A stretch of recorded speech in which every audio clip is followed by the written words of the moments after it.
Good morning students. हम बात कर रहे थे capacity of the conductor surface. कोई भी कंडक्टर सरफेस आपको मिलेगा, उसका हमें कैपेसिटी या कैपेसिटेंस के बारे में बात करनी है। लास्ट लेक्चर में हम आपको बता चुके हैं कि किसी भी कंडक्टर सरफेस का जो कैपेसिटेंस होता है वो क्या होता है। ठीक है, नाउ आज के क्लास में हम लोग उसी ऑर्डर में एक टॉपिक करने जा रहे हैं, वो है आपका capacitance of an spherical conductor. एक आपका स्फेरिकल कंडक्टर है, उसका हमें क्या निकालना है, क्या फाइंड करना है, कैपेसिटेंस फाइंड करना है गोलीय चालक पृष्ठ की धारिता। एक छोटा सा टॉपिक है, इंटरेस्टफुल है, देखिए आप क्या करेंगे। सिंपल सा है ना स्टूडेंट, सर क्या करना चाहिए? सर एक स्फेरिकल कंडक्टर लीजिए सर आप, और फिर उसका हम क्या करेंगे, कैपेसिटेंस फाइंड करेंगे। ठीक है, गोलीय चालक लेंगे और उसकी धारिता फाइंड करेंगे। तो लेट अस कंसीडर, हम एक स्फेरिकल कंडक्टर चूज करते हैं। लेट अस सपोज ये आपका स्फेरिकल कंडक्टर है whose radius are capital R। Late us suppose इसका जो रेडियस है वो कितना है, कैपिटल R है, और इसको हम चार्ज गिवन करेंगे। क्योंकि देखो एक्चुअल में कैपेसिटेंस होता है क्या है सर, किसी भी कंडक्टर सरफेस, कोई भी कंडक्टर सरफेस हमसे कितने अमाउंट का चार्ज एब्जॉर्ब कर सकता है या अपने ऊपर कितने अमाउंट का चार्ज स्टोर कर सकता है, सर वही उसका क्या कहलाता है सर, कैपेसिटेंस कहलाता है। तो हमें इसको चार्ज गिवन करना है। तो लेट अस सपोज हमने इसको कितना चार्ज गिवन किया है sir, late us suppose spherical conductor को हमने Q चार्ज गिवन किया है। कितना चार्ज गिवन कर रहे हैं, Q चार्ज गिवन कर रहे हैं। और ऑलरेडी हम जानते हैं, वी नो कि किसी भी कंडक्टर सरफेस को जो भी हम चार्ज इनपुट करते हैं, गिवन करते हैं सर, वो यूनिफॉर्मली इसके सरफेस पे, यूनिफॉर्मली सर इसके सरफेस पे डिस्ट्रीब्यूट होता है सर। और अगर नॉन कंडक्टर है तो सर वो भी हम जानते हैं कि अगर नॉन कंडक्टर सरफेस होगा तो सर जो चार्ज होगा सर वो यूनिफॉर्मली उसके वॉल्यूम में डिस्ट्रीब्यूट होता है, उसके वॉल्यूम में जाके डिस्ट्रीब्यूट होगा। प्रेजेंट टाइम में तो हम किसकी बात कर रहे हैं सर, एक कंडक्टर सर स्फेरिकल सेल है, एक कंडक्टर स्फीयर है, तो डेफिनेटली सर यहां पर किस पे जाएगा सर, ये सर सरफेस पे इक्वली डिस्ट्रीब्यूट होगा। तो लेट अस सपोज हमने इसको कितना चार्ज गिवन किया है सर, Q। और हम ऑलरेडी डिस्कस कर चुके हैं कि किसी भी कंडक्टर सरफेस को जैसे हम इनिशियल, देखो इस पे चार्ज कितना था, 0, तो इसका पोटेंशियल भी कितना होगा, 0। पर जैसे हम इसको स्लोली जब इसको चार्ज करते हैं, इसको चार्ज गिविंग करते हैं, तो इसका पोटेंशियल भी क्या होगा, स्लोली इंक्रीज करेगा।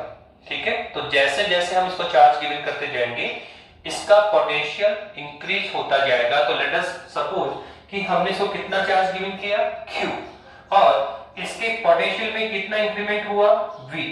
तो अब हम इसकी क्या निकालेंगे, तो सर इसकी कैपेसिटेंस निकालिए sir. Capacitance of the spherical shell कैसे निकालेंगे सर, बहुत सिंपल है, bye definition of the capacity. Bye definition of the capacity कितना होता है, Q upon V, Q upon V। Always आप इस पूरे चैप्टर में हम अलग अलग आर्टिकल्स लेंगे। अभी हमने स्फेरिकल कंडक्टर ले रखा है, नेक्स्ट जो टॉपिक होगा सर वो हमारा कैपेसिटर का हो जाएगा। कैपेसिटर में भी सर 2 से 3 टाइप के कैपेसिटर होते हैं। एक होता है पैरेलल प्लेट कैपेसिटर, एक होता है सर स्फेरिकल प्लेट कैपेसिटर। तो सर हमें इस पूरे चैप्टर में अलग अलग आर्टिकल की बात करेंगे, पर एवरीवेयर हम क्या फाइंड करने जा रहे हैं, क्या कैलकुलेट करने जाएंगे सर, एवरीवेयर हम लोग कैपेसिटेंस ही फाइंड करेंगे। स्फेरिकल कंडक्टर है तो भी सर कैपेसिटेंस फाइंड करेंगे, कैपेसिटर है चाहे वो पैरेलल प्लेट का हो चाहे वो स्फेरिकल प्लेट का हो, तो सर वहां पर भी हमें कैपेसिटेंस ही फाइंड करना होगा। तो जब भी आप कैपेसिटेंस ही फाइंड कर रहे हैं तो ऑलवेज ध्यान रखना इस फॉर्मूले से ही फाइंड किया जाएगा। कहीं पे भी फाइंड करें, जब भी कैपेसिटेंस फाइंड करना है bye definition of capacitance he use होगा, C बराबर Q अपॉन V। और जो इक्वेशन 1 है वही रिजल्ट है, इक्वेशन 1 है वही क्या होता है, रिजल्ट होता है। केवल एक छोटा सा हमें वर्क करना होगा, एक छोटा सा हमें काम करना पड़ेगा कि ये जो पोटेंशियल है, ये जो आपका पोटेंशियल है सर, उससे हम कैलकुलेट करके लेकर आएंगे।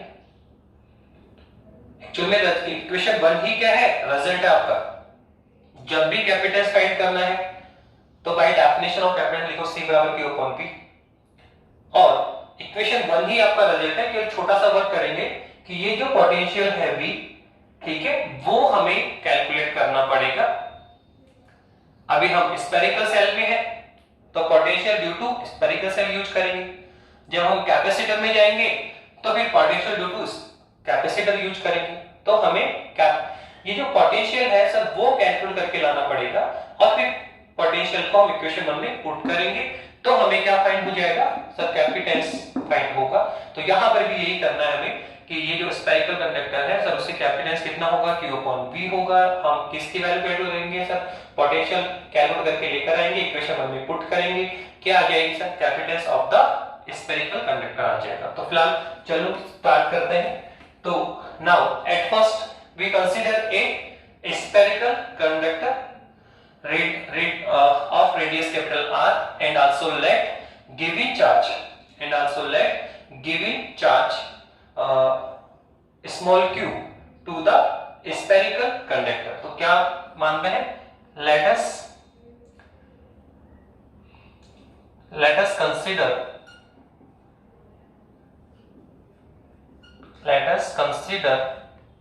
a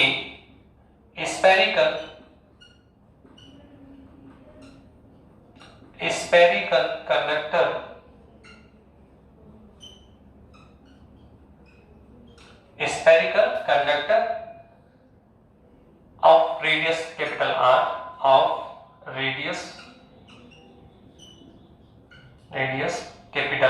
and also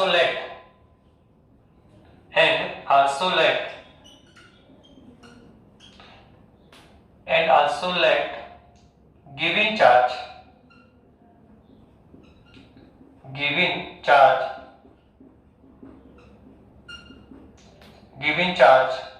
to spherical conductor is small q। क्या किया सर, एक स्फेरिकल कंडक्टर ले लिया है जिसका रेडियस कितना है, कैपिटल R है, और आल्सो लेट कि हमने इसको कितना चार्ज गिवन किया है, small q।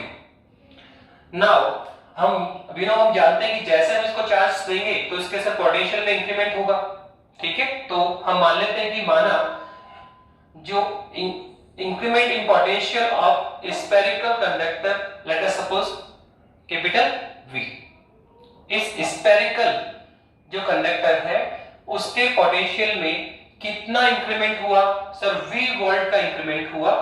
Then capacitance of an spherical conductor by definition of the capacitance,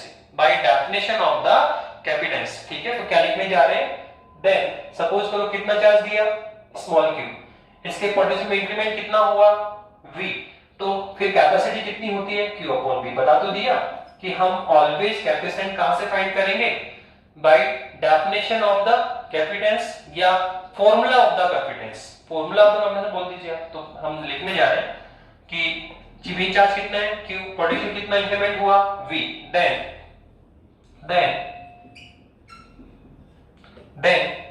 capacitance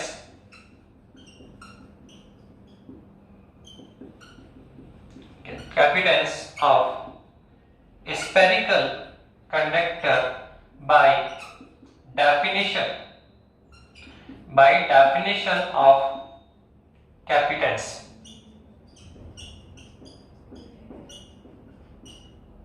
okay, कितना आएगा सब जानते हैं, C बराबर Q upon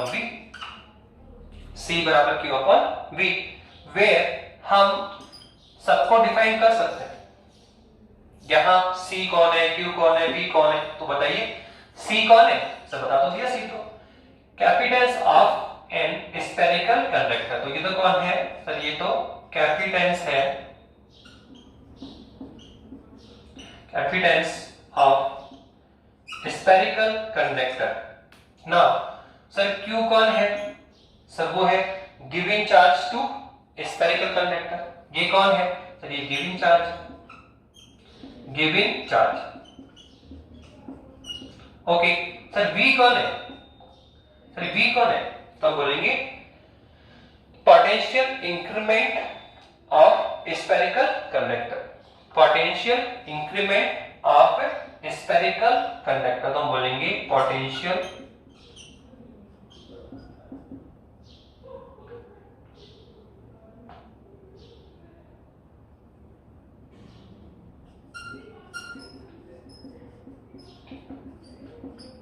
potential increment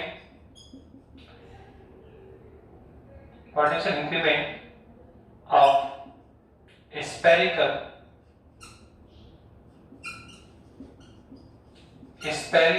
conductor।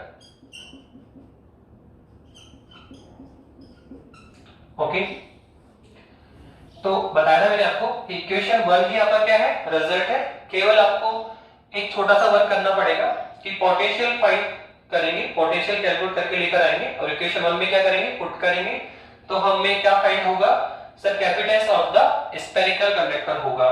तो सर हियर अब हम किसको कैलकुलेट करने जा रहे हैं? ठीक है, V कौन है आपका?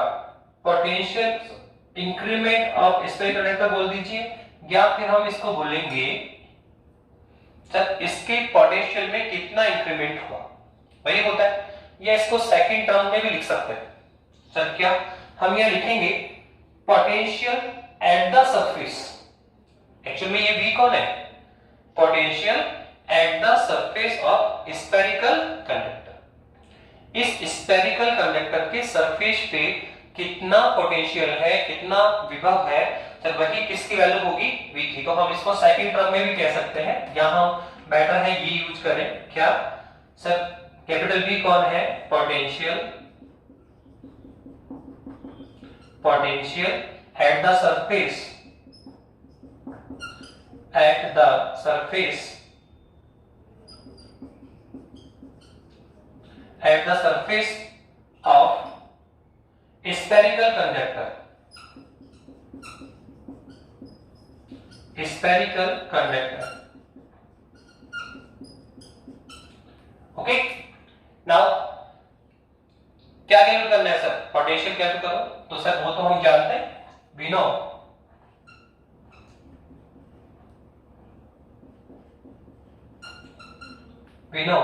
Potential at the surface. इस स्फेरिकल कंडक्टर के सरफेस पे कितना पोटेंशियल है सर, वो हम ऑलरेडी कैलकुलेट कर चुके हैं। प्रीवियस लेक्चर्स में हम बता चुके हैं कि आपका हॉलो स्फीयर होगा या कंडक्टर स्फीयर होगा, नॉन कंडक्टर स्फीयर होगा। तो सर हम eight the surface potential define कर चुके हैं पहले ही। सर कितना होता है सर? भी KQ अपॉन कैपिटल R। ये हॉलो स्फीयर पे भी अप्लाइड होगा, आपके कंडक्टर स्फीयर पे भी अप्लाइड होता है, नॉन कंडक्टर स्फीयर पे भी होता है। जितना सरफेस पे होता है इनसाइड भी उतना ही होता है। और जब आउटवर्ड जाएंगे तो पोटेंशियल क्या होगा सर? डिस्टेंस इंक्रीज करने के साथ में क्या होता है? डिक्रीज होता है। नाउ अभी तो हम कहां पर है सर? सरफेस पे हम टॉक कर रहे हैं, सरफेस की बात कर रहे हैं। तो सर सरफेस का फॉर्मूला लीजिए। तो we know potential at the surface, at the surface of a spherical conductor, spherical conductor कितना होता है सर? बता तो दिया आपने भी। कैपिटल B कितना होगा sir? KQ upon capital R, KQ upon capital R, where Q कौन है sir? Charge on spherical conductor. Capital R कौन है sir? Radius of the spherical conductor. Okay also we know K की value कितनी होती है सर? ये होता है 1 अपॉन 4 पाई एप्सिलॉन नॉट। तो वैल्यू पुट करिए, क्या आएगा सर? हमारे पास आएगा V बराबर 1 upon 4 pi epsilon not into में कितना है? Q upon capital R। Equation 2। तो देखो हमने किसको कैलकुलेट कर लिया है सर? हमने पोटेंशियल को कैलकुलेट कर लिया है और हम पहले बता चुके हैं कि सर हमें तो कैपेसिटेंस फाइंड करना था, पर हम पहले बता चुके हैं कि कैपेसिटेंस तो इक्वेशन 1 में ही फाइंड हो चुका होता है, हमें रिजल्ट इक्वेशन 1 से ही फाइंड हो चुका है। बस एक छोटा सा वर्क करना होगा, हमें पोटेंशियल कैलकुलेट करके लाना पड़ेगा और उसे इक्वेशन 1 में क्या करेंगे, पुट करेंगे। तो अब क्या करें, पोटेंशियल की वैल्यू इक्वेशन 2 से उठाइए और इक्वेशन 1 में पुट करो। तो from equation 1 and 2, from equation 1 and 2 we get, हमें क्या मिलने वाला है बताइए? इक्वेशन 1 and 2 से वैल्यू पुट करो तो वी फाइंड C बराबर क्या है, Q अपॉन V।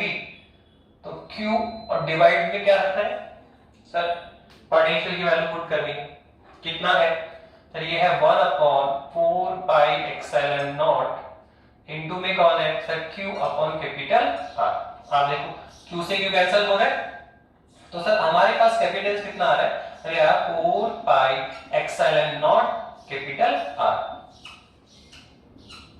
ओके, तो ये हमने capacity of the spherical conductor find कर लिया। ये क्या है सर, ये है capacity of the spherical conductor है। और आप देखो ऐसे कौन से फैक्टर हैं जो इसको अफेक्ट करेंगे, तो आप देखिए इसमें 4 कांस्टेंट है, पाई कांस्टेंट है, एप्सिलॉन नॉट भी कांस्टेंट है, केवल कौन है, रेडियस। कौन है, रेडियस है। तो हम यहां से ये लुक आउट कर सकते हैं कि जो स्फेरिकल कंडक्टर होता है सर, जो उसकी कैपेसिटी होती है, जो उसका कैपेसिटेंस होता है, ठीक है सर, वो उसकी रेडियस की क्या होता है सर, डायरेक्टली प्रोपोर्शनल होता है सर। वो उसके रेडियस के क्या है सर, डायरेक्टली प्रोपोर्शनल होगा। इसका क्या मीनिंग हुआ सर, बहुत सिंपल सा है कि जो आप स्फेरिकल सेल आप ले रहे हैं सर, अगर उसका रेडियस क्या है, ज्यादा है, तो सर अंडरस्टूड है सर उसका जो कैपेसिटेंस होगा सर वो भी क्या होगा, ज्यादा होगा। और जो आपने स्फेरिकल सेल लिया सर, अगर उसका रेडियस क्या है, शॉर्ट है, ठीक है, यहां पे लिखा है इसका रेडियस क्या है सर, ज्यादा है, बड़ा है सर। ये जो आपने सेकंड स्फेरिकल सेल लिया सर, उसका रेडियस क्या है सर, स्मॉल है सर। तो जहां रेडियस ज्यादा है तो डेफिनेटली उसकी जो कैपेसिटेंस है वो भी क्या होगा, ज्यादा होगा। और अगर रेडियस स्मॉल है तो सर कैपेसिटेंस भी क्या होगा, कम होगा। यहां से भी हमें जो हमने इनिशियली में बताया था कि किसी भी कंडक्टर सरफेस की जो कैपेसिटी होती है सर, वो एरिया पे डिपेंड करती है। बताया मैंने आपको कि जो भी कैपेसिटी होती है ऑफ कंडक्टर सरफेस सर, वो केवल 2 फैक्टर पे डिपेंड करती है। नंबर 1 सर उसके एरिया पर, नंबर 2 सर, नंबर 2 बताया था आपने उसके मीडियम पर, C at proportional R। Sir area पे डिपेंड करती है, मीडियम पे डिपेंड करती है, किस पे डिपेंड नहीं करती सर, गिविंग चार्ज और पोटेंशियल पे डिपेंड नहीं होती। तो आप देखो ये वाला जो फैक्टर है आपका, वो यहां से लुक आउट भी हो रहे हैं। आपने स्फेरिकल सेल का क्या निकाला, कैपेसिटेंस निकाल लिया। आपने क्या देखा सर, कितना है, 4 पाई एप्सिलॉन नॉट में आ रहा है। तो आप देखा है कि सर यहां जो धारिता है सर, वो रेडियस के क्या है सर, डायरेक्टली प्रोपोर्शनल है। इसका मतलब क्या हुआ, रेडियस ज्यादा होगा तो धारिता भी क्या होगी, ज्यादा। रेडियस अगर कम है तो जो धारिता है या कैपेसिटेंस है वो भी क्या होगा, कम। तो आप यहां से समझ सकते हैं कि रेडियस किसको लिंक करता है, एरिया को। अगर रेडियस ज्यादा है तो जो इसका सरफेस एरिया है, जो इसका सरफेस कितना होता है sir, 4 pi capital R square. अगर रेडियस ज्यादा, उसका सरफेस एरिया भी क्या होगा, ज्यादा। और अगर सरफेस एरिया ज्यादा है तो उसकी कैपेसिटेंस भी क्या होगी, ज्यादा। तो यहां से भी लुक आउट होता है कि जो कैपेसिटेंस है of conductor surface depend on area, surface area, depend on surface area. Okay, now अगर हम आज थोड़ा सोचें तो हम ये भी कह सकते हैं कि अगर हम ग्राफ ड्रॉ करें, किस में सर, कैपेसिटेंस में, और किस में सर, रेडियस में, तो हम कहेंगे कि सर ये डायरेक्टली प्रोपोर्शनल है। तो सर इसमें कैसा ड्राइंग मिलेगा सर, हमें straight line motion straight line मिलेगी जो कि ओरिजिनल से पास होगी। एक स्ट्रेट लाइन ड्राइंग मिलेगी जो किससे पास होगी, ओरिजिनल से। और जो क्या शो करती है कि जो कैपेसिटेंस है of the spherical conductor is directly proportional to R. Radius ज्यादा तो कैपेसिटेंस भी ज्यादा, रेडियस कम तो कैपेसिटेंस भी क्या होगा, कम होगा। ओके, तो आप ये ध्यान रखें। इसके साथ में हम अब आगे फॉरवर्ड करते हैं। इसमें अभी हमने जो कैपिटल निकाला सर वो किसमें निकाला, देखो ये है 4πε0 इनटू r। तो अभी हम किसमें हैं सर, ये है निर्वात की विद्युतशीलता। मैंने बताया था आपको ये क्या है सर, निर्वात की विद्युतशीलता। वैक्यूम में भी हम काम कर रहे हैं, तो अभी हमने कैपिटल किसमें निकाला, इन वैक्यूम। अब हम किसमें जाना चाह रहे हैं, मीडियम में। किसमें जाना चाह रहे हैं, मीडियम में। और हम ये भी फैक्ट यहां देखना चाहेंगे कि जब हम मीडियम से वैक्यूम से मीडियम पे ट्रांसफर हो रहे हैं, जब हम निर्वात से माध्यम में जा रहे हैं, वैक्यूम से जब मीडियम में रिप्लेस, वैक्यूम को मीडियम से रिप्लेस कर रहे हैं, तो सर बताइए इस कैपेसिटेंस पे क्या इफेक्ट होगा। तो हम इसको कंटिन्यू करते हैं।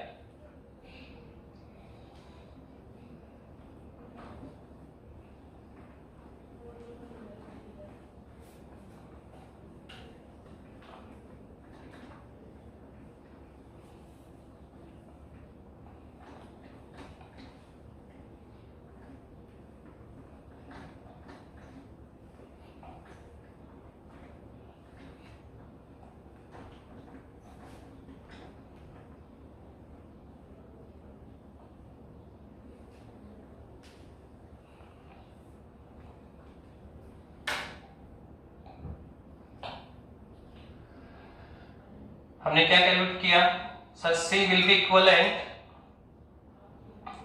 4πε0 इनटू में कैपिटल R। ये हमने फाइंड किया capacitance of the spherical conductor. एक स्फेरिकल कंडक्टर है जिसका रेडियस कितना है, कैपिटल R है। तो सर उसका कैपिटल किस पे क्या है सर, 4πε0 इनटू में R।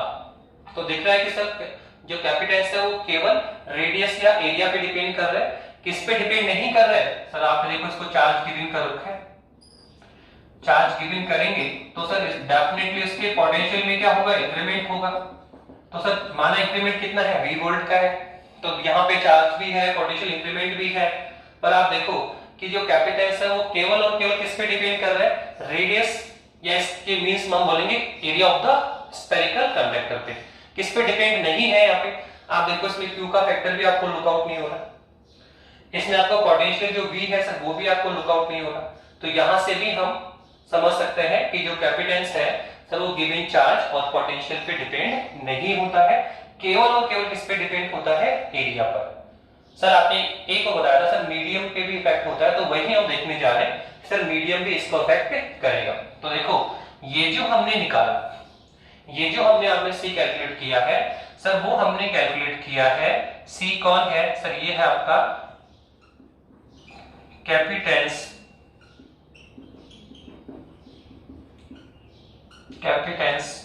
Of spherical conductor in vacuum. किसमें हम लोग अभी वैक्यूम में काम कर रहे हैं, तो देखो ε0 नजर आ रहा है। अब हम किस में जाना चाहेंगे, मीडियम में जाना चाहेंगे। किस में जाना चाहेंगे, मीडियम में जाना चाहेंगे। R क्या है आपका sir, radius of the spherical. ये कौन है सर, ये है radius of spherical conductor. Okay, तो अब हम इसमें आना चाह रहे हैं सर मीडियम में ट्रांसफर कर। ये जो आप स्फेरिकल कंडक्टर है सर, इसको एयर या वैक्यूम से उठाइए और किस में इनपुट करना है सर, सर मीडियम में। सर एनी मीडियम, वाटर का हो सकता है, ग्लास का हो सकता है, कोई भी मीडियम हो सकता है सर, आपको मीडियम में ट्रांसफर करना है। तो सर अब हम लिखने जा रहे हैं कैपेसिटेंस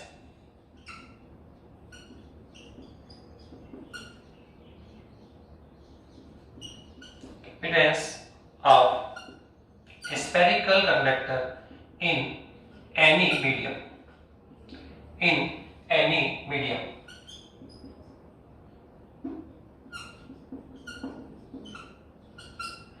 तो देखो अभी हम किसमें है, वैक्यूम में। ε0 डिस्प्ले हो रहा है, निर्वात की विद्युतशीलता है। अब आप किसमें आना चाह रहे हो सर, मीडियम में आना चाह रहे हो। तो जब आप मीडियम में आएंगे तो हम पहले ही बता चुके हैं कि हमारे पास में 3 टाइप की परमिटिविटी होती है। एक तो होता है ε0, एक होता है एक्सेलन और एक होता है εr। हम बता चुके। सर ये क्या है सर, ये तो वैक्यूम निर्वात की विद्युतशीलता है।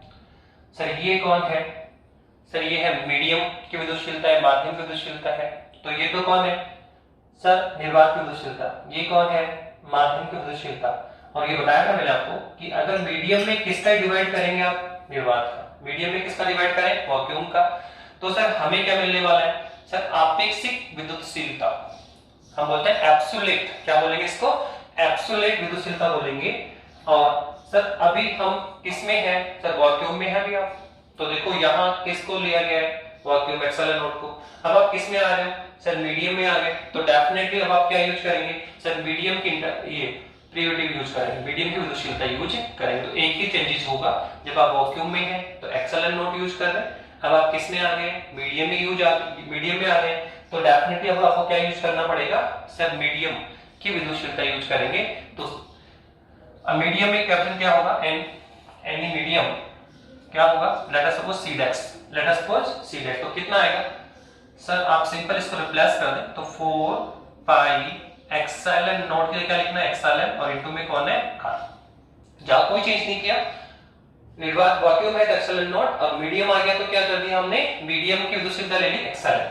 बट वी नो, हम जानते हैं क्या सर, मीडियम में किसका डिवाइड करो, वैक्यूम का, माध्यम में किसका डिवाइड करो, निर्वात का, तो सर हमें क्या मिलेगा सर एप्सिलॉन r, आपेक्षिक विद्युतशीलता। वैसे हमने इसको बोला था कि सर इसको बोलते हैं डाइलेक्ट्रिकल कांस्टेंट कहलाता है, क्या कहलाता है ये, डाइलेक्ट्रिकल कांस्टेंट कहलाता है। और हम पहले भी डिस्कस कर चुके हैं कि अलग अलग मीडियम के लिए जो डाइलेक्ट्रिकल कांस्टेंट होता है सर वो अलग अलग होता है। हवा के लिए 1 होता है, वैक्यूम हवा के लिए 1 होगा, वाटर के लिए आप 81 ले लेंगे, मेटल है जो मेटल्स आपके गोल्ड, सिल्वर, आयरन, इन सब के लिए कितना होता है, इनफाइनाइटली होता है, ठीक है। तो यहां से आप किसकी वैल्यू पुट करें पहले सर, यहां हम एप्सिलॉन कैलकुलेट कर रहे हैं, तो कितना आएगा sir epsilon r epsilon naught. तो अब आप ये वैल्यू यहां से पुट करें तो हमारे पास क्या आ जाएगा सर, हमारे पास जो C' आ जाएगा वो आ जाएगा 4 पाई, किसकी वैल्यू पुट कर रहे हैं sir, epsilon r epsilon not, और इनटू में कौन है कैपिटल R, कुछ नहीं किया, एप्सिलॉन की वैल्यू पुट की, ये कौन है sir, capital of spherical conductor in vacuum, sir ये कौन है, capital of spherical conductor in medium. कुछ चेंज ना सर, वैक्यूम है तो वैक्यूम ले लीजिए, मीडियम है तो मीडियम ले लो, बस हम कंपैरिजन करना चाह रहे हैं कि वैक्यूम से जब हम मीडियम में आए, तो सर क्या चेंजेस हुआ, ये जो धारिता है सर इंक्रीज होगी, डिक्रीज होगी, या सर कोई चेंज अनचेंज रहेगी, भाई कोई या तो इंक्रीज हो जाएगी या डिक्रीज होगी या फिर अनचेंज होगी, तो सर वो हमें देखना है। इसलिए हम क्या कर रहे हैं सर, दोनों में कंपैरिजन करेंगे। इसके लिए हमने क्या किया सर, एप्सिलॉन की वैल्यू निकाल के लेके आ रहे हैं। कैसे सर, हम जानते हैं मीडियम में किसका डिवाइड किया, वैक्यूम का, तो क्या मिलेगा सर एप्सिलॉन मिलेगा, तो किसकी वैल्यू निकाली हमने, एप्सिलॉन की वैल्यू पुट करो तो हमारे पास आ गया। अब आप इसको कैसे प्रूव कर सकते हैं सर, इसको लिख सकते हैं 4 एप्सिलॉन r आप निकालिए बाहर, और इनसाइड कितना आएगा सर 4 पाई एप्सिलॉन नॉट और कैपिटल R, ओके। पर आप देखो ये कौन है सर, तो आप देखिए ये तो कौन है sir, capital of the spherical conductor है सर, कौन है ये, capital of the spherical conductor है, पर किसमें है सर, ये किसमें है सर, ये है आपका वैक्यूम में, तो हम इसको क्या लिखेंगे C, तो C' कितना आ गया सर, या एप्सिलॉन r इनटू में C आ गया, एप्सिलॉन r इनटू में क्या आ गया C आ गया। तो हमें यहाँ पर एक इंपॉर्टेंट रिजल्ट देखने को मिला, यहाँ पर हमें क्या मिला सर, एक इंपॉर्टेंट रिजल्ट मिला, क्या सर, वैक्यूम से मीडियम में आने के साथ, जो कैपेसिटेंस है सर वो कितना गुना मल्टीप्लाई मिला, मीडियम का जो कैपेसिटेंस है सर वैक्यूम का कितना मल्टीप्लाई है सर, एप्सिलॉन r गुना मल्टीप्लाई है। इसका मतलब ये हुआ कि अगर आप वैक्यूम से किस में आएंगे, मीडियम में आएंगे, निर्वात से माध्यम में आएंगे, तो धारिता की वैल्यू क्या हो जाएगी, इंक्रीज हो जाएगी, धारिता की वैल्यू क्या होगी, इंक्रीज हो जाएगी। सर कितने मल्टीप्लाई हो जाएगी सर, एप्सिलॉन r गुना मल्टीप्लाई हो जाएगी, एप्सिलॉन r गुना इंक्रीज हो जाएगी। तो ये वेरी वेरी मॉस्ट रिजल्ट है, तो बहुत जगह यूज करेगा। जब भी आप ध्यान रखें वैक्यूम से मीडियम में आ रहे हो, निर्वात से माध्यम में आ रहे हो, तो जो कैपेसिटेंस है वो क्या होगा, इंक्रीज होगा। और सर कितना इंक्रीज होगा, तो ध्यान रखना XlnR गुना इंक्रीज होता है। कितना होता है सर, XlnR गुना इंक्रीज होता है। ओके, तो ये हमने टॉपिक किया। क्या सर, एक स्फेरिकल कंडक्टर था, इसकी हमने क्या फाइंड की सर, कैपेसिटेंस फाइंड किया। और बहुत सिंपल सा रिजल्ट मिला हमें, कितना होता है सर 4 पाई सर इनटू में R। अब यहाँ पे हमने वैक्यूम में लिखा, फिर हमने मीडियम में लिख लिया, और क्या देखा कि वैक्यूम से मीडियम में जाने के साथ कैपेसिटेंस की वैल्यू क्या होती है, इंक्रीज होती है। और कितनी मल्टीप्लाई इंक्रीज होती है सर, XlnR गुना मल्टीप्लाई इंक्रीज होती है। ठीक है, अब इससे कुछ कनेक्टेड क्वेश्चंस है, वो देखिए आप, कुछ प्रॉब्लम्स है जो डिस्कस कर रहे हैं।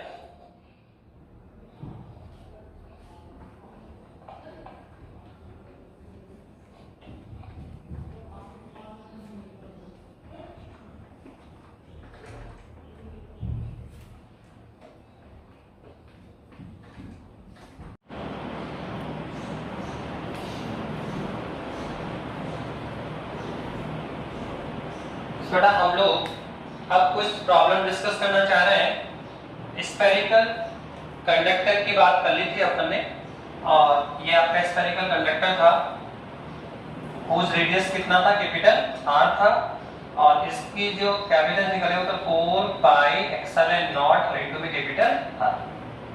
तो यहाँ पे कुछ प्रॉब्लम डिस्कस करना चाह रहे हैं। सबसे पहले जो प्रॉब्लम है, फर्स्ट प्रॉब्लम जो है आपकी, वो है consider the earth,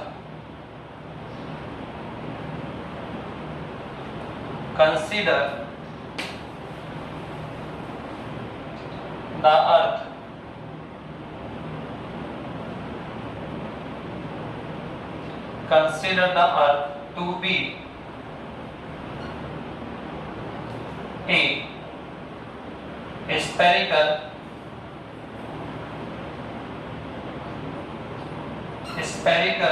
conductor।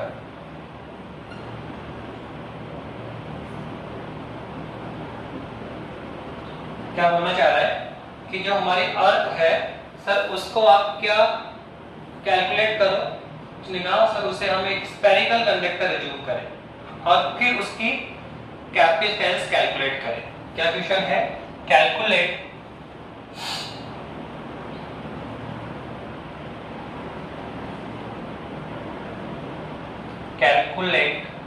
Capacitance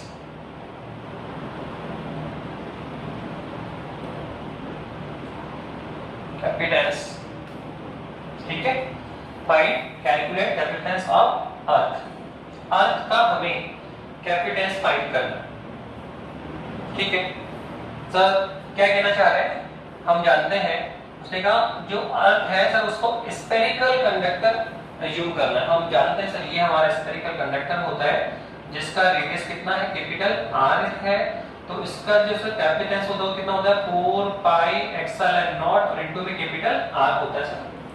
वो कहना चाहता है कि जो हमारा अर्थ है सर उसको भी आप ऐसा एज्यूम कर लें। हाँ, कर भी सकते हैं। आप देखो कि जो हमारा अर्थ है, अगर हम उसकी बात करें तो अर्थ भी एक कंडक्टर स्फीयर होता है, एक कंडक्टर सरफेस होता है। अर्थ को भी हम चार्ज पुट कर सकते हैं। अगर हम अर्थ को चार्ज पुट करेंगे, गिवन करेंगे, तो अर्थ उस चार्ज को अपने इनसाइड क्या करता है, स्टोर करता है। तो हम कह सकते हैं कि जो अर्थ है सर वो भी क्या है, एक कंडक्टर स्फीयर होता है। और हम साथ में ये भी कह रहे हैं कि जो हमारा अर्थ है उसका शेप कैसा है, स्फेरिकल है। क्या है सर, स्फेरिकल है। तो ये कंडक्टर है और किस शेप में है, स्फेरिकल। तो इसको हम क्या अज्यूम कर सकते हैं, स्फेरिकल कंडक्टर के लिए इसको अज्यूम किया जा सकता है। तो अगर ये स्फेरिकल कंडक्टर है जिसका रेडियस कितना होता है सर, हम जानते हैं सर कितना होता है सर, वो तो है 6400 किलोमीटर। ये हमारी अर्थ है जिसका रेडियस कितना होता है सर, 6400 किलोमीटर होता है। तो सर ये किसकी तरह बिहेव रखेगा सर, स्फेरिकल कंडक्टर है। तो इसका कैपेसिटेंस फाइंड करना है। उसने कहा कि जो हमारी अर्थ है सर उसका कैपेसिटेंस फाइंड करो। कैसे निकालेंगे सर, बहुत सिंपल है सर। ये अगर स्फेरिकल कंडक्टर है तो इसका कैपेसिटेंस कितना होगा सर, 4 पाई एक्सपोनेंशियल में R। तो आप देखो इसका यहां यूज करें तो C बराबर कितना होता है, 4 पाई XlnR कैपिटल R। यहां से हम हमारी अर्थ का कैपेसिटेंस फाइंड कर सकते हैं। सर क्या क्या चाहिए होता है सर, एक तो हमें चाहिए XlnR। सर वो तो जानते हैं क्या है सर, सर एक्सएल नोट तो क्या है सर, निर्वात की विद्युतशीलता है, तो इसकी वैल्यू कितनी होगी सर, इसकी वैल्यू होगी 8.85 into 10 की पावर -12। ओके सर, फिर हमें रेडियस चाहिए किसका सर, अर्थ का, वो तो सर स्टैंडर्ड है, कितना है सर 6400। तो सर रेडियस कितना है सर, ये है 6400 किलोमीटर, इसको मीटर में कन्वर्ट करिए, 6400 into 10 की पावर क्यूब मीटर, हम इसको राइट डाउन कर सकते हैं 6.4 पॉइंट यहाँ ले लीजिए, और 10 की पावर 6 मीटर।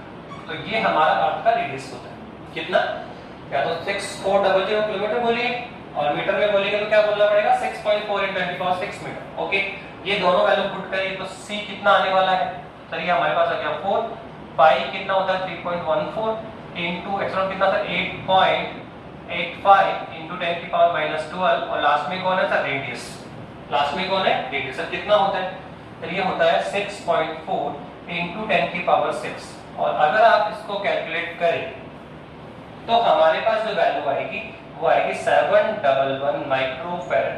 तो ये लीजिए, हमने हमारी अर्थ का कैपेसिटेंस फाइंड कर लिया, हमारी अर्थ का जो कैपेसिटेंस है वो कितना होगा 711 माइक्रोफैराड है। तो एक इंपॉर्टेंट क्वेश्चन है जो डिस्कशन हो सकता है, और आप देखो इसमें एक ही वैल्यू पुट हो रही है, वो भी स्टैंडर्ड है, आपको लर्न होनी चाहिए, केवल डायरेक्ट क्वेश्चन आ रहा है, आर चाहिए होता है इसमें, लेकिन आर भी क्या है, स्टैंडर्ड है, वो आपको याद होना चाहिए, ठीक है।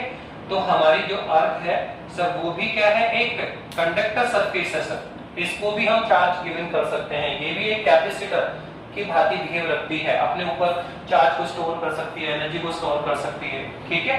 तो ये आप ध्यान रखें। और एक इंपॉर्टेंट और बात बताऊं कि जो हमारा अर्थ है सर, उसका जो पोटेंशियल होता है सर, 0 वैल्यू लिया गया, ध्यान रखना, जो अर्थ का पोटेंशियल है, जो अर्थ के पोटेंशियल का जो स्टैंडर्ड वैल्यू है सर वो 0 वोल्ट लिया गया है, ध्यान रखिए, ठीक है।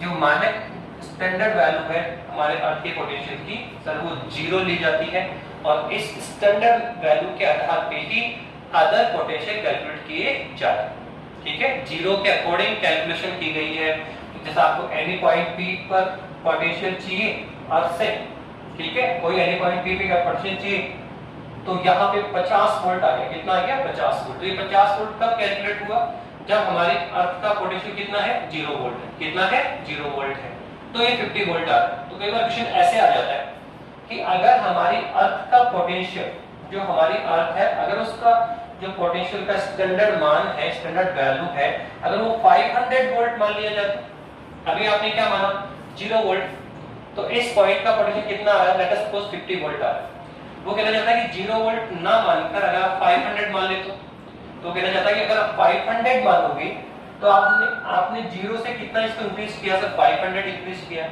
तो इस पॉइंट का जो पोटेंशियल है सर वो भी 500 इंक्रीज हो जाएगा, अर्थात अब इस पॉइंट P का जो पोटेंशियल आने वाला है सर वो 550 वोल्ट आने वाला है। तो ये ध्यान रखना कि जो भी हम स्टैंडर्ड वैल्यू किसी भी पॉइंट का या कोई भी पोटेंशियल कैलकुलेट करने जा रहे हैं तो सर उसका बेस हमने क्या माना हुआ है कि सर हमारी अर्थ का पोटेंशियल कितना है 0 वोल्ट है। तो कई बार क्वेश्चन ऐसा आ जाता है कि अगर 0 वोल्ट की जगह 500 वोल्ट मान ले तो ध्यान रखना जिस रेशियो में आप यहाँ पोटेंशियल इंक्रीज करोगे एवरी पॉइंट का पोटेंशियल भी उसी रेशियो में इंक्रीज होगा। आपने यहाँ 0 से 500 कर दिया तो सर यहाँ पर भी 500 इंक्रीमेंट होगा। नाउ एक सेकंड क्वेश्चन और है, वो भी अच्छा क्वेश्चन देखिए, एक अच्छा क्वेश्चन दे रहा है, क्या है सेकंड क्वेश्चन ये है कि एक स्फेरिकल कंडक्टर है, उसने कहा एक स्फेरिकल कंडक्टर है,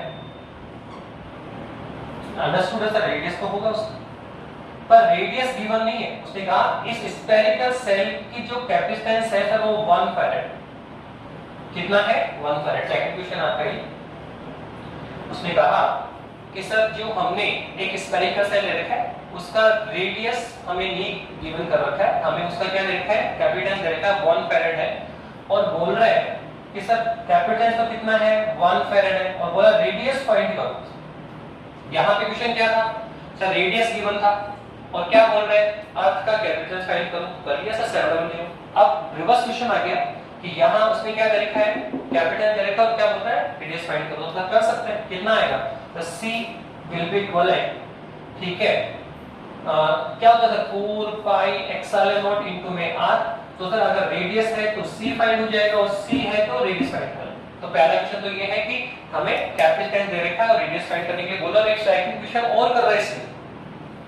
उसने कहा कि जब आप रेडियस फाइंड कर लें तो उसके बाद में एक इंपॉर्टेंट रिजल्ट और भी दें कि क्या इस स्फीयर, ये जो स्फेरिकल कंडक्टर है जिसका कैपेसिटेंस कितना है 1 फैराड है, क्या हम इसको किसी अलमीरा के इनसाइड पुट कर सकते हैं? क्या क्वेश्चन है कि ये स्फेरिकल कंडक्टर जिसका कैपेसिटेंस कितना है 1 फैराड है, क्या हम इस स्फेरिकल कंडक्टर को किसी अलमीरा के अंदर पुट कर सकते हैं, क्या इनसाइड पुट कर सकते हैं क्या? ये हमारा सेकंड क्वेश्चन होगा। तो आपने आप आंसर निकलेगा, पहले आप रेडियस कैलकुलेट करें। सर कितना आने वाला है? सर आप रेडियस को सोल्व करें तो रेडियस r बराबर कितना आएगा? सर ये आएगा c upon 4 pi epsilon not. ठीक है, अब बताइए आप इसको कैसे राइट डाउन कर सकते हैं? अब लिखें आप इसको, तो आप देखिए इसको हम लिखेंगे ऐसे, ये आ जाएगा 1 अपॉन 4 पाई एप्सिलॉन नॉट और इनटू में कौन है c, इनटू में कौन है c है आपका। हमने क्या लिखा सर? ये आ गया आपके पास में, तो कितना आपसे लिख देंगे sir 1 upon 4 pi epsilon not और इनटू में कौन है सर c है। तो आप देखो ये कौन है सर? अगर आप गोल करें तो सर ये कौन है? तो आप देखो सर ये होता है k, कितना होता है sir 1 upon 4 pi epsilon not, ये k की वैल्यू होती है सर। सर इसकी वैल्यू में बताएं सर कितना होता है सर 9 into 10 की पावर 9 होता है। वैसे आप ये वैल्यू कैलकुलेट कर सकते हैं सर। कैसे सर? देखो 4 पाई की वैल्यू 3.14 एप्सिलॉन नॉट सर हो जाते हैं ये सर 8.85 into 10 की पावर -12। तो आप ये वैल्यू पुट करके आप इसको कैलकुलेट भी कर सकते हैं, पर अभी फिलहाल डायरेक्ट हम यूज कर रहे हैं। कितना होता है सर 9 into 10 की पावर 9। तो आप देखो कि हमारे पास जो रेडियस आया, यहाँ हमारे पास जो इसका रेडियस आ रहा है सर वो कितना आ रहा है? सर ये कितना है? सर ये है 9 into 10 की पावर 9 और सर c ये रेडियस आ रहा है सर, ये c कितना है सर? वो तो 1 फैराड है, तो सर ये आ गया into 1 फैराड। तो कुल मिला के रेडियस कितना आया सर 9 into 10 की पावर 9 मीटर। इसका जो हमारे पास रेडियस आया सर वो कितना आ गया सर 9 into 10 की पावर 9। तो ये एक क्वेश्चन हमने कंप्लीट कर लिया कि एक स्फेरिकल कंडक्टर जिसका कैपेसिटेंस कितना था 1 फैराड था सर, उसका रेडियस कितना होगा? तो कितना होगा सर 9 into 10 की पावर 9। अब इसका सेकंड क्वेश्चन आप देखिए क्या पूछ रहे हैं। सेकंड क्वेश्चन उसने ये डिस्कस करवाया है कि क्या हम इस स्फेरिकल कंडक्टर को किसी अलमीरा के इनसाइड पुट किया जा सकता है क्या? तो आप सोचो क्या किया जा सकता है क्या? आप देखिए कि जो स्फेरिकल कंडक्टर जिसका कैपेसिटेंस कितना है 1 फैराड है, उसका रेडियस कितना आया सर 9 into 10 की पावर 9। कितना आ रहा है सर? ये आया 9 into 10 की पावर 9 आ रहा है सर। आप देखो इसका रेडियस बहुत ज्यादा बड़ा है।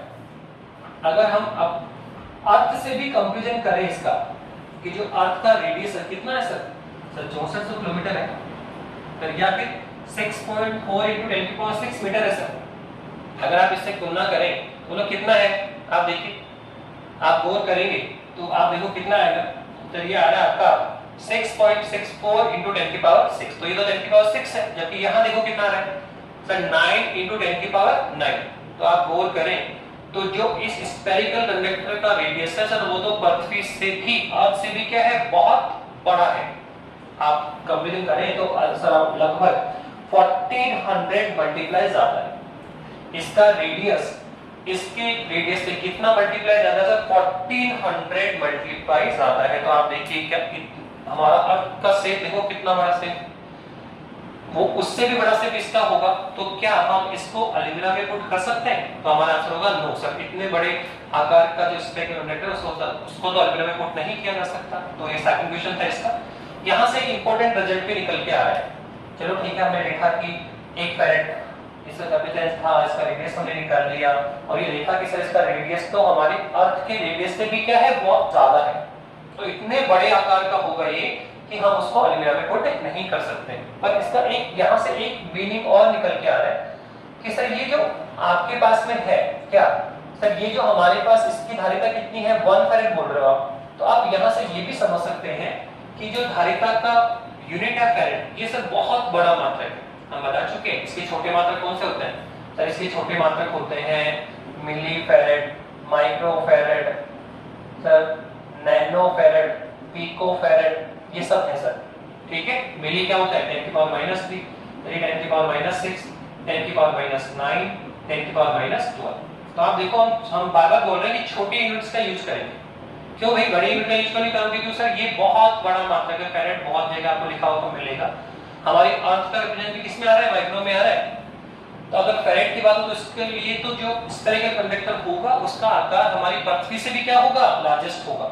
और इतने बड़े सेट का आपको कंडक्ट करना पॉसिबल नहीं है। तो ध्यान रखना कि यहाँ से एक मीनिंग और क्लियर होता है, जो हम पहले बता चुके थे, वो क्लियर हो गया है कि जो फैरेड है, धारिता का जो मात्रक फैरेड है, वो एक बहुत बिग यूनिट है, बहुत बड़ा मात्रक होता है।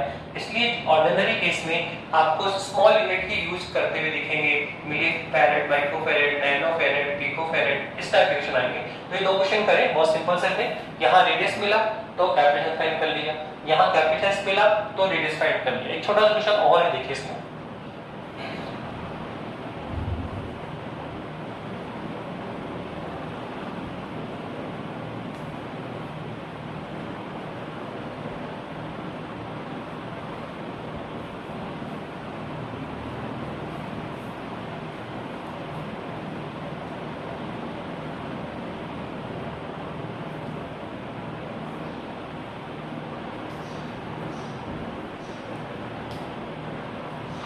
उसने कहा है,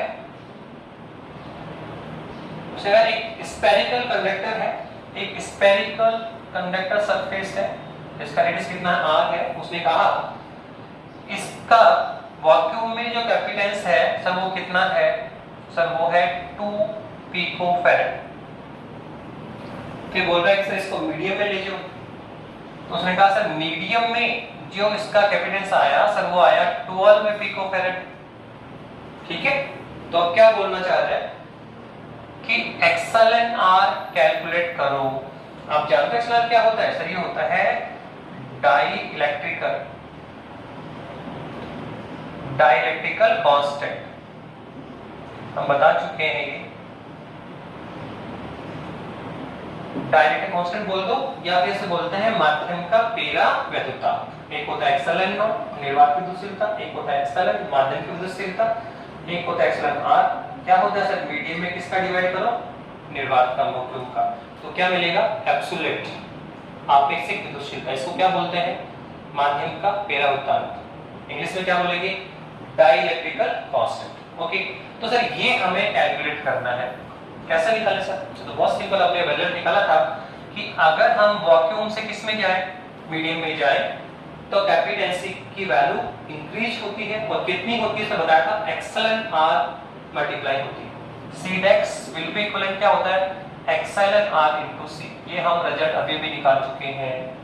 ठीक है, अभी हमने रिजल्ट निकाला था इस तरह के कंडक्टर स्फीयर में ही कि जब निर्वात से आप किस में आएंगे? मीडियम में आएंगे, वैक्यूम से मीडियम में आते हैं तो कैपेसिटेंस इंक्रीज होती है। कितनी मल्टीप्लाई इंक्रीज होती है सर? XlnR मल्टीप्लाई इंक्रीज हो जाती है। तो आप बताइए यहाँ किसकी वैल्यू मिला है आपको?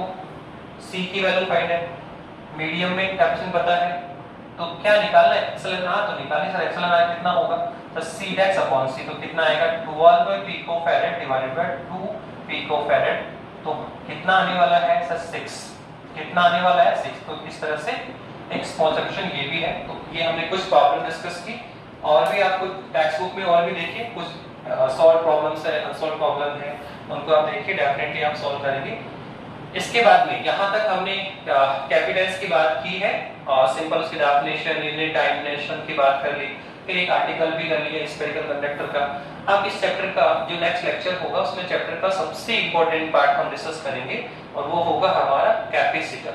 ये चैप्टर का एक मोस्ट इंपॉर्टेंट पार्ट है जो एग्जाम में काफी ज्यादा डिस्कशन होता है, इसकी प्रॉब्लम्स भी आती है, आर्टिकल भी आता है। तो नेक्स्ट लेक्चर ज्यादा इंपॉर्टेंट होगा। ओके, थैंक यू बेटा।